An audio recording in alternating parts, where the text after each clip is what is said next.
Ишкерликке жана айыл чарба тармагына кызыккандар менен 2016 жылдын 7 апрелинде Агропрогресс клубу тарабынан аарычылык таттуу бизнес аталышындагы 2 бөлүктөн турган семинар уюштурулду. Биринчи бөлүгүндө ишкер, биология илимдеринин кандидаты, доцент Жакшылык Дүйшеналиев аарычылык боюнча теория жүзүндө түшүнүк берсе, экинчи бөлүгү аталган ишкердин жеке бал челек фермасына баруу менен алган билимдер практика жүзүндө бекемделди. Иш-чарага студенттер жигердүү катышып, аарычылык боюнча кызыккан суроолоруна жооп алышты. 10 челек менен баштасаңар, 10 челек аябай сонду. 10 челекке мисалы үчүн 80 миңдин тегерегинде кетет каражат. Бул минималдуу каражат болуп эсептелет. Эсептесем, азыр инновациялык челектери жаңы чыккан, полистиролдон, мисалы үчүн рамкалар чыккан, азыр тактар эле азыр пластикага барганда аларды да көрсөтүп бере алам да. Жаңы шаймандар чыккан болчу. Аларды болсо, ала турмакчы болсоңар, ал кичине кымбатыраак болот. 10 челегине где-то 100 миңге чейин барып калат да. Бүгін Кыргыз-Түркмөнстан университетінің айыл чарба факультетінде Агропрогресс деген клубтың атынан экинчи семинарыбыз өтүп жатат. Темасы аарычылык жана таттуу бизнес деп аталат. Кыскача бул жерде бир 70-80ге жакын студент катышып отурат. Даярдоо курсунан 4-курска чейинки студенттер.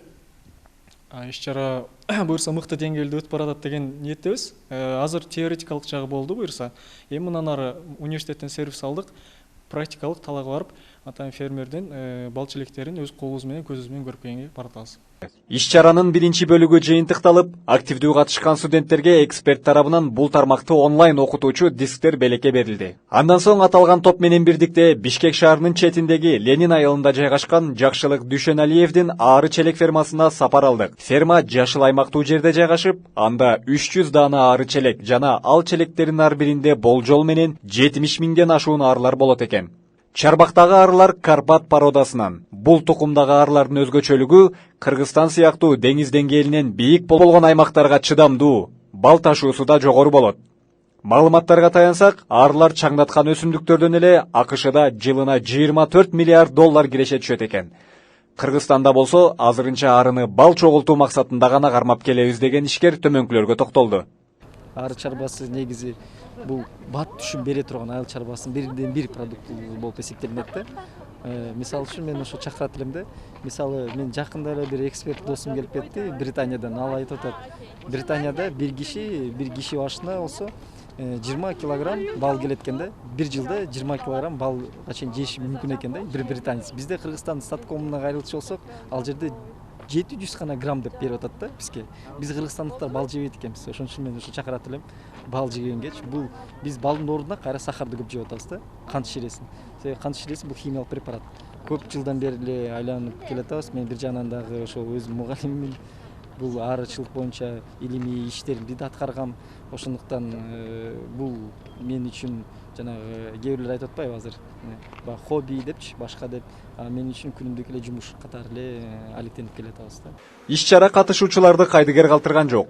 Ишкерликтин сырларын иш жүзүндө көрүп билген студенттер келечек үчүн пайдалуу маалыматтарга ээ боло алышты. Бул жак киргенде кантип бакканын, анан булар өздөрү селекцияда жүргүзүшөт экен, жаңы арылардын өзүнчө сортторунда жасашат экен.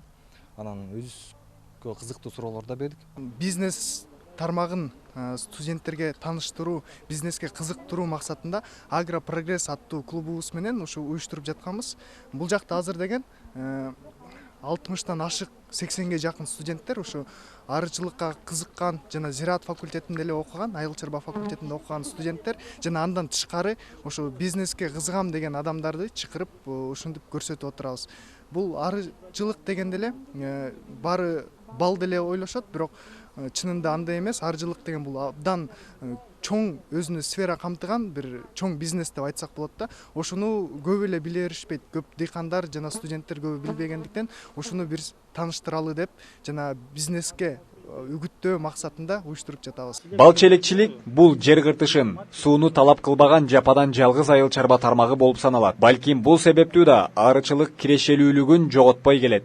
Эгерде ишкерликтин аталган түрү Кыргызстанда да кулаш жайса, өлкөбүздүн экономикасы бир топ алдыга жылмак дешет адистер. Айыл чарба секторун өнүктүрүп, жаш адистерге туура таанытуу менен бул тармакка кызыккандардын санын көбөйтүү максатында Айыл чарба факультетинин студенттери Агропрогресс уюмун негиздешкен. Аталган уюмдун президенти Бакча жана Тала өсүмдүктөрү бөлүмүнүн бүтүрүүчүсү Медербек Жаанбаевдин жетекчилиги астында Рух азыгы аттуу китеп окуу программасы менен агроинтеллект аталышындагы интеллектуалдык акыл таймаштарын өткөрүп турушат.